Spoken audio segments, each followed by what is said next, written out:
Woman in male IHRAM urged to turn herself in. World leaders pay last respects to the Queen. KPDNHEP requests additional budget. Those are the headlines for tonight. I'm Cheryl Chamiato and this is TVS Nightline.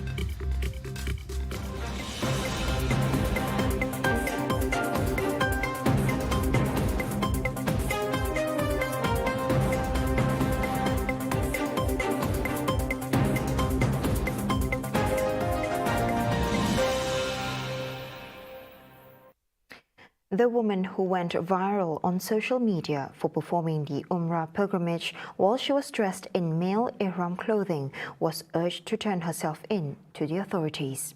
Minister in the Prime Minister's Office of Religious Affairs, Dato' Idris Ahmad, said that the woman should have the courage to turn herself in after having the bravado to commit such act in Mecca. He told this to reporters after attending the Berjalan Teguh Bersama program on Sunday. Previously, a 17-second video was shared on Twitter on August 12, 2022, which showed a woman who claimed to be a Malaysian clad in male IHRAM clothing in the Holy Land.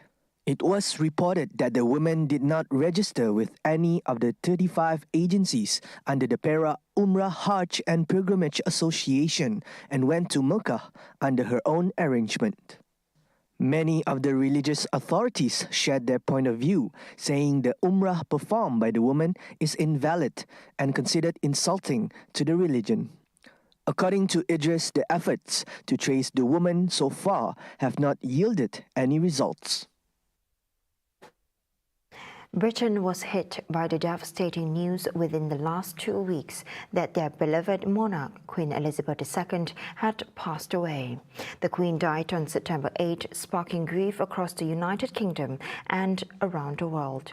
Many mourners came from all over the world to pay their last respects to the late Queen, and this also included world leaders from many countries.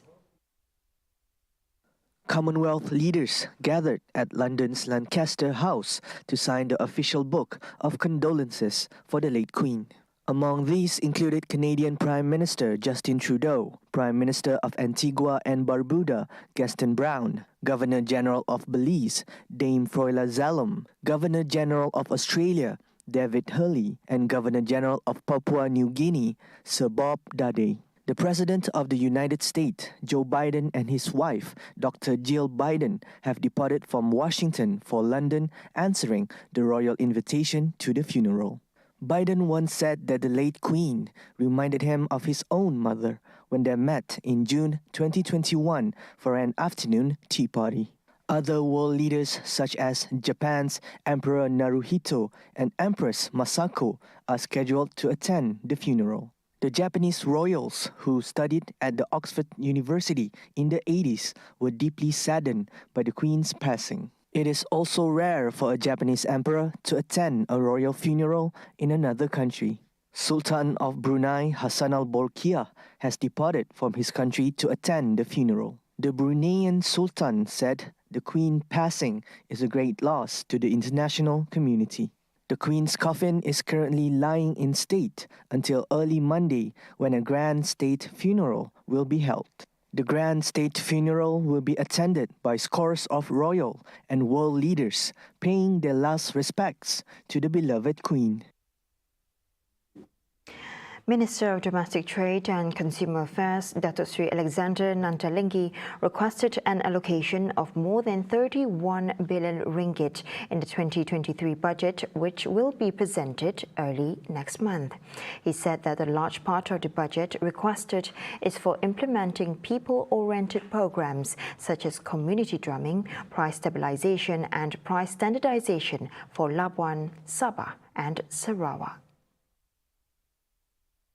Kalau di kawasan ini, semua barangan ini kalau dijual memang kosnya tinggi tanpa bantuan daripada kerajaan. Sebab itu program community drumming yang dilaksanakan sejak tahun 2009 sehingga hari ini, dan untuk tahun depan KPDNHEP ini memohon tambahan bajet untuk kegunaan ataupun program ini.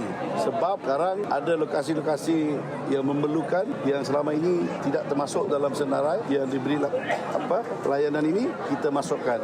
He added that KPDNHEP will continue to organize the Keluarga Malaysia Cheap Sale program so that more people can benefit from it, especially for those who reside in the rural and inland areas. As of September 15th, KPDNHEP Sarawak had implemented the people-oriented program in 118 locations in Sarawak. Budget 2023 is expected to be tabled this October 7th, earlier than the date originally scheduled on the Dewan Rakyat's calendar. Nanta said this when he met with reporters after officiating the opening ceremony for the Keluarga Malaysia Sale 2022 program at Kampong Bunan on Saturday.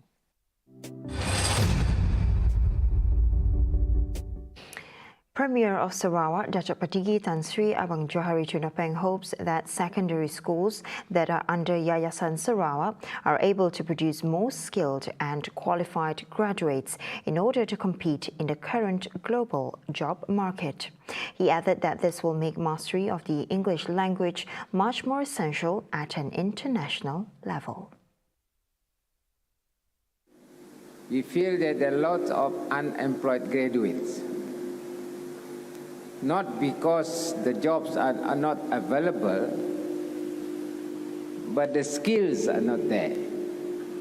So the employers or potential employers would like to have their employees of certain standard so that they are able to communicate. And what is important is to know the technology available in our development program. We have to acknowledge the fact that English is an international language. And if you were to do your research and to get the current knowledge, there is no other option but to have a very good command of English so that you can understand the various methodologies as well as the new skills. Abang Johari stressed that education is always the main focus under his leadership in order to create more Sarawakians who are qualified to serve the state in the future. He added that when the world-class graduates return from their universities, they can help change and improve our economy. There are currently 5 international secondary schools under Yayasan Sarawak, which are in Putrajaya, Semenggong, Sibu, Miri, and Bintulu. The school in Putrajaya was the first one to begin operation in May 2022. In regards to admission, students from the B40 group will get a full scholarship, while those from M40 and T20 will receive a monthly fee at a minimal rate.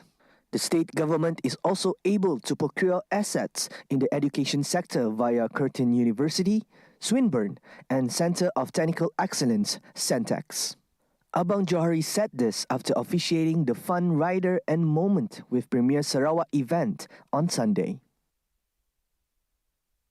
The Sarawak Rural Broadband Network, or MySRABN, has been successfully implemented in Sabau Bintulu, which benefits a total of 63 longhouses in the area, including schools. Premier Datuk Patigi Tan Sri Abang Johari Junapeng tested the coverage himself during a recent trip and expressed his hopes that the community will utilize the internet to its maximum capacity. Nomor 2, saya mau tengok sama ada betul tidak speed dia sudah ada. Jadi saya tadi main saya punya telefon. Ya, terus tadi saya cek, boleh juga ada speed sudah. Jadi tanya kepada orang sebawah. Pertamanya orang yang dapat nikmat ini, orang dapat guna 63 buah rumah panjang. Yang penting dia sekolah juga perkenalkan konektiviti ini dan juga distrik office Sabau. Bermana rumah layuh ini boleh connect sama distrik office. Dan sekarang kita nak tempatkan kalau tidak ada bank, betul banyak bank lah.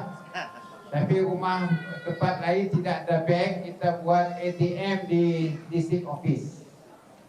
Itu ATM cucuk-cucuk pulau duit tu. Lepas itu kita ada Sarawak Pay. Abang Johari added that such facilities will be expanded to other areas such as Baram. For the record, the My SRBN project was approved in 2019 with a total allocation of 13 million ringgit and was implemented in 2020. Members of the public in Taman Sri Perkasa in Matang who were up early this morning were shocked to see a pickup truck that caught fire at about 6:40 a.m. In a video that was sent through multiple instant messaging platforms, a man said the truck exploded out of nowhere. The Fire and Rescue Department or Bomba from the Putrajaya Fire Station was alerted and they managed to get the fire controlled by 7:33 a.m. before it was fully extinguished moments later. In contrast to what the man said in his video, the cause of the fire is still unknown and is currently being investigated. Meanwhile, no injuries were reported and the vehicle is left severely damaged.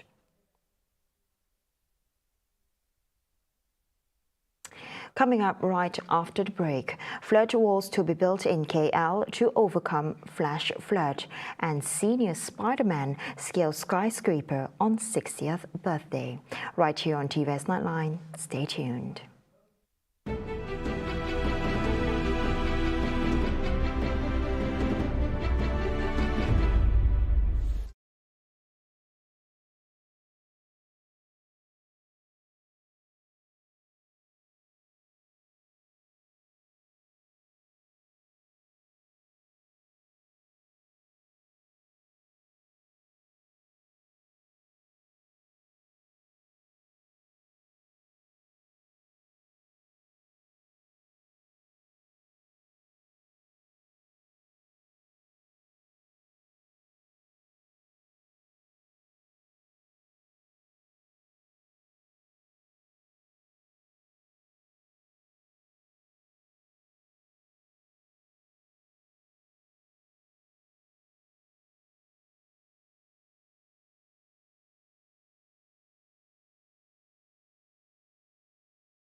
Welcome back to the Nightline. Kuala Lumpur City Hall or DBKL is currently in the process of obtaining a design to build flood walls at the flash flood hotspots that have been identified in the capital. KL Mayor Dato Sri Mahadi Cik Ngah said the flood walls are to replace sandbags, which were a temporary solution to combat the flash floods that often happened, especially in Jalan Ampang, Jalan Rahmat, Jalan Kasih Pillai and Jalan Duta Mans II. Mahadi said that the flood walls must be designed properly and carefully in order to prevent the overflow of strong currents during a heavy downpour, so blocking the water from reaching low areas in KL. He added that DBKL has already engaged with a capable contractor to build the flood walls once the design is finalized. The KL mayor also met with multiple agencies this week to discuss other appropriate measures to be taken in the effort to deal with the high amount of rainfall that is predicted to come at the end of the year. Mahadi was speaking to reporters after launching the Kuala Lumpur Sport, Event and Facilities KLSPEF application on Sunday.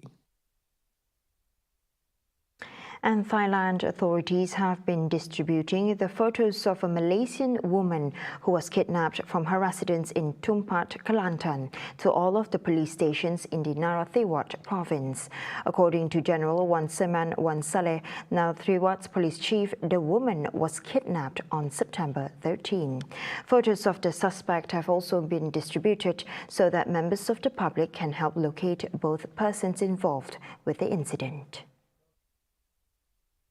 A massive operation is underway in Narathiwat where raids were conducted at hotels, warehouses and residences. However, no clues were left behind to pinpoint the location of the victim, suspect nor the hideout. Apart from that, Wan Seman added that the photos of both the kidnapper and the victim have been posted in other provinces of Thailand, including Pattani and Songkhla. The operation also involves Thai intelligence agency in order to carry out the manhunt effectively.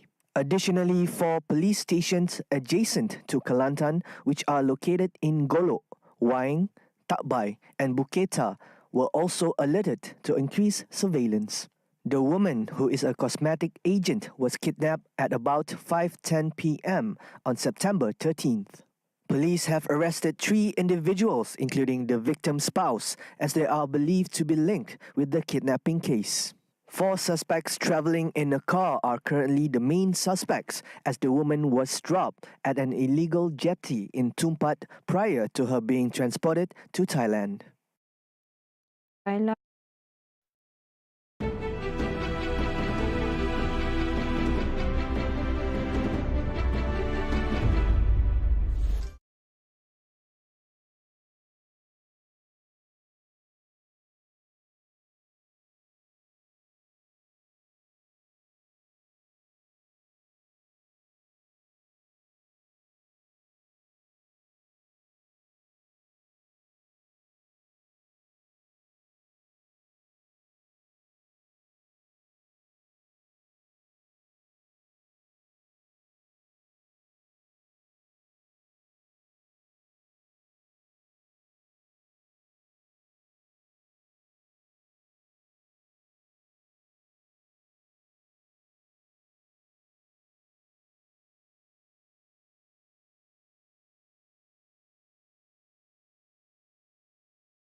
Thank you for staying with me. And now on to world affairs. To climb a skyscraper is an impossible feat for many without the help of sophisticated equipment, not just for safety measures, but to assist in climbing. However, Alain Robert, a climber who just turned 60 years old, celebrated his milestone by scaling the Tour Total Energies, a 48-story skyscraper in Paris. The impressive climb was motivated by a clear cause to tell the world that being 60 years old does not mean one should limit themselves from doing fabulous things. Et en fait, je m'étais promis, il y a quelques années en arrière, je m'étais dit, tiens, le jour où j'aurai 60 ans, il faut que je regrimpe Total.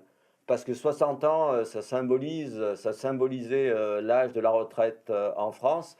Et je me disais que c'était un clin d'œil très sympathique. L'idée, c'est de donner un message aux gens et de leur démontrer que 60 ans aujourd'hui, c'est plus rien. Qu'à 60 ans, on peut être performant, on peut être actif, on peut faire du sport et on peut faire des choses fabuleuses. Robert began climbing in 1975 and trained on cliffs near his hometown in Valence, located in southern France. 2 years later, he took up solo climbing and was rapidly recognized as a top climber. Since then, Robert has climbed more than 150 skyscrapers across the globe, including Dubai's Burj Khalifa, the Eiffel Tower in Paris, and San Francisco's Golden Gate Bridge. Even so, his climbs are not all glitters, as he has been arrested on numerous occasions for climbing without permission. Unlike many climbers, Robert often climbs with no safety equipment, only his bare hands, a pair of climbing shoes, and a bag of powdered chalk to help absorb sweat. Moving on, a wildfire have destroyed over 700 hectares of forest in Bolivia. This is yet another wildfire incident that took place in South America. So far, the fire has not been 100% contained. En Yacuiba, en el Chaco, tenemos la serranía del Aguarahue, que es un bosque húmedo de gran porte, de árboles inmensos, y que para la zona del Chaco es la zona de recarga de agua en épocas de lluvia. Hemos sufrido un incendio que está afectando aproximadamente hasta el día de ayer.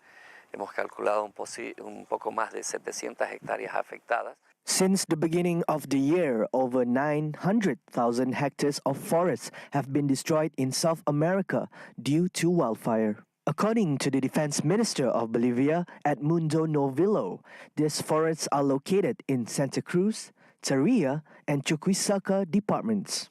Efforts are being doubled up so that the instances of wildfire can be reduced and contained.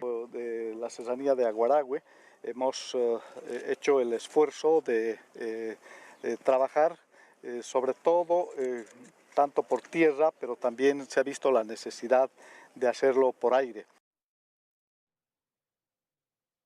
The existence of cheetah on Indian lands were not remembered by many, as they vanished about 70 years ago.